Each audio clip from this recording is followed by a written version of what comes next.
all, Jesse Berg. Woo! That's an introduction that's going to be tough to live up to.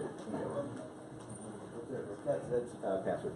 So, well, I hope everybody's having a good conference. And yeah, if you can't read easily, come on up front, and that'll be fine. So, I'm really interested in this idea of mind mapping. It's a kind of a way to organize your ideas visually. Some people have a really purist kind of an approach to what is mind mapping, and that would be a guy by the name of Tony Buzan who invented it and named it. But I think we can take that idea a little bit more broadly and think about thinking and think about teaching. And I think that there are some very easy ways that we can change some of the ways that we teach that make it much easier for kids to learn, because those ways that we teach can match how they naturally think.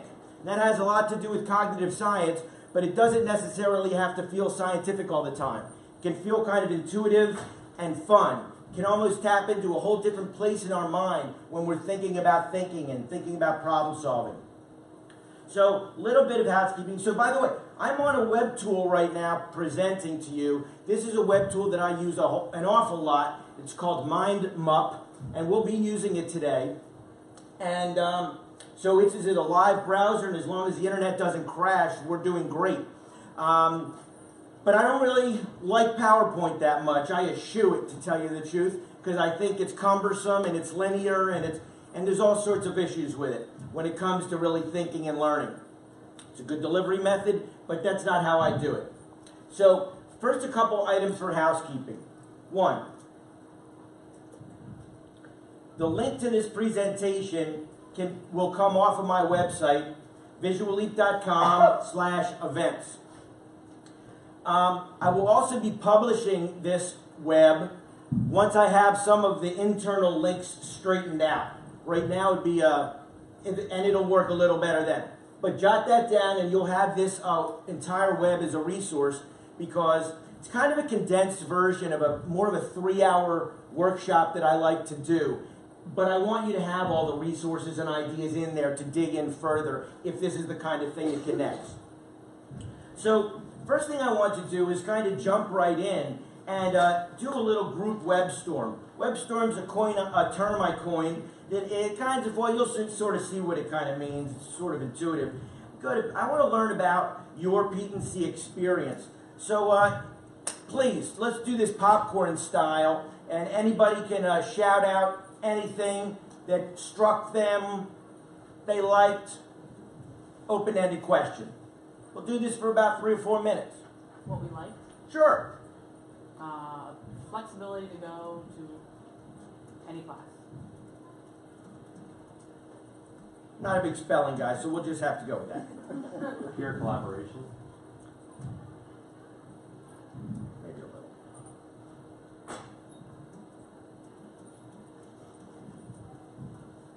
More.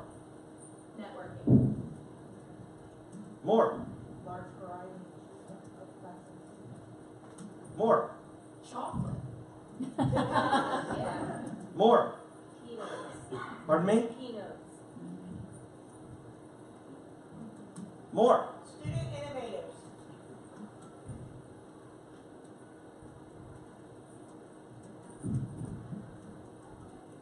More.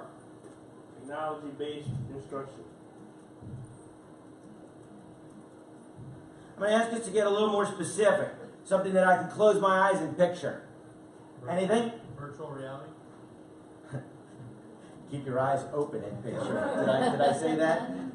I wanted to. Never mind. Well, I wanted to look closer down at the thing, so I took off the goggles, and then of course I just saw the carpet. Clearly, I don't quite get it.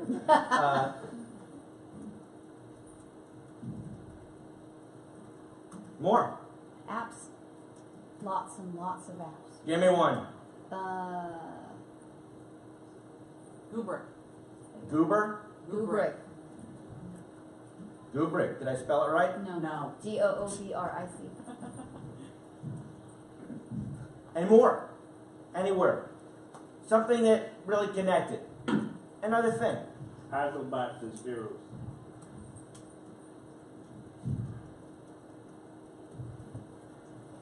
let's hear about a little bit more about, come on, let's liven this up a little bit. What something that you know you're going to take away, take home, bring into your classroom. What is a seed of change that has been planted so far in the conference? One-to-one.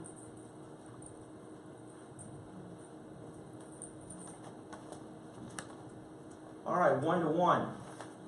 All right, mind shift. All right, a couple other things, something really specific out there. Nearpod. Nearpod. Oh, and maybe one or two more. Blending and flipping TV to share with our peers.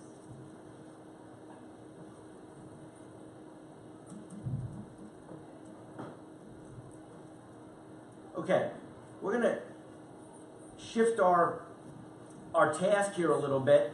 We're going to think about, do we see any sort of groups that we think maybe, groups or categories that we might think kind of belong together?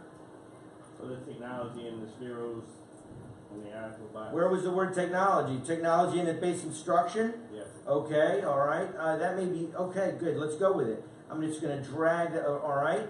How about some more stuff? You think Nearpod ought to go in there too? With apps. Oh, with apps, okay. But then apps could go with technology-based instruction. Maybe so.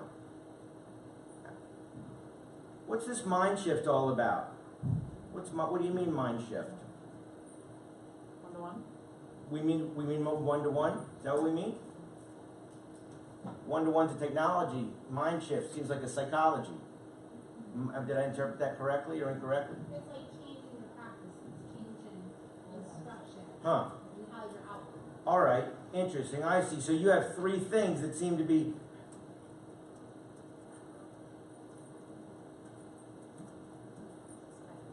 change in practice. Mind shift. Blending our PD. Flipping our professional development. Peer collaboration. What else do we see happening? I would add one-to-one to that. Change in practice, one-to-one, all right. And maybe, where do you see virtual reality fitting? Anyone? Under Technology. technology. Up to technology-based instruction. Huh, change in practice, student-based innovators. Change in practice. So, and that's, we're almost seeing a difference between a student change and a professional teaching change. And I'm starting to see another group because I'm seeing like this doesn't exactly fit to me right now. I just separated it out. Try to drag it to someplace where it won't bounce too much. Seeming to want to bounce a little bit. I think it's because I'm so zoomed in. Networking. I'm going to delete that because I'm not large variety. Chocolate.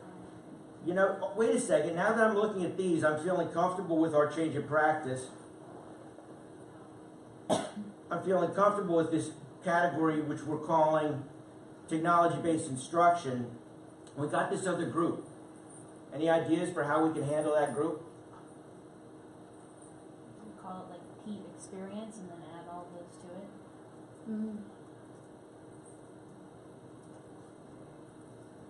Pete experience, and we'll just drag a few things to it. Why not?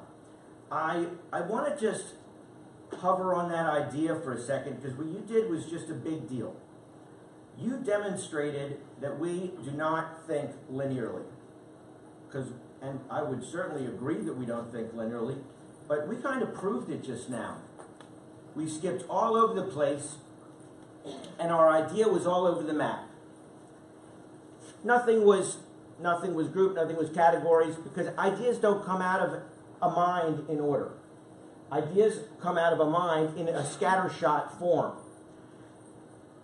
They're diamonds in the rough. That's what ideas are. Sometimes it's really difficult to separate the wheat from the chaff when it comes to an idea. That's because we're really mired in this idea of linear instruction. A lot of that's because when we read, it goes back to when we're the first book we ever get. It's a rectangle, and it opens from left to right, and the top word is on the left, and the bottom word is on the bottom right. And that is a schema that we've developed about a page that's so deeply embedded that it's almost impossible to get away from. But that's a final format. That's a book that's been conceived, that's been planned, that's been edited, that's been delivered. That's not a great way to work with an idea. And when we ask kids to write a paper, or write a paragraph, or analyze this text, they're taking that very structured text and we're asking them to do something pretty abstract with it, but we're not necessarily giving the pillars of abstract thinking so that they can be successful in working in that way. We just did. We just had a free-form conversation, and with a little bit of reflection and a little bit of critical thinking, we realized that it actually fit in a very organized way. Now, if I were to go home and talk about Pete and C with the voice of the group, oh boy, we talked about change in practice and all these different ways we can do it. We delved deep into technology-based instruction, looking at apps and robotics and tools to make instruction more engaging and of a higher order thinking. And overall, the entire experience was a lot of fun. I did not see alcohol represented on the Pete experience. I know for a fact that for some people that it is. So, this was a rounded WEBSTORM activity. We started with a brainstorm, then we had a collaborative reflection on how it fit together. In some places, we added more. We saw these things here. We didn't see that they fit. It's really a big deal when you recognize that there's a gap in your idea. Then, was it you who went back and you added Pete experience? Then we saw that gap and we were able to identify it and build around it. It's a very beautiful example of nonlinear thinking, and the fact is it works just about all the time. And by the way, if something didn't fit at all just because it didn't, what would be the perfect thing to do?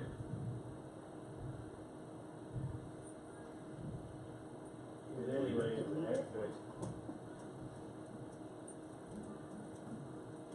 Like, let's just say someone said, oh yeah, I saw a bird crossing the road. And I was surprised by that while I was at Pete. Is that really particularly important to our idea? So what would you recommend we do? Delete. Deleting is one of the most unsung critical thinking strategies. Maybe your first idea isn't your best idea. Maybe once we see that we have more that makes sense, we can pitch it. That's the refining process. So we just kind of experience in a holistic way visual learning using our shared experience. So I'm going to go back to my original web and see where we are. Now, I'm up here talking before you, and I just want to tell you a little bit about who I am. I'm this guy. I was this kid. I was that kid. I was that kid who couldn't understand why learning was so hard. I was that guy who was often overwhelmed with the amount of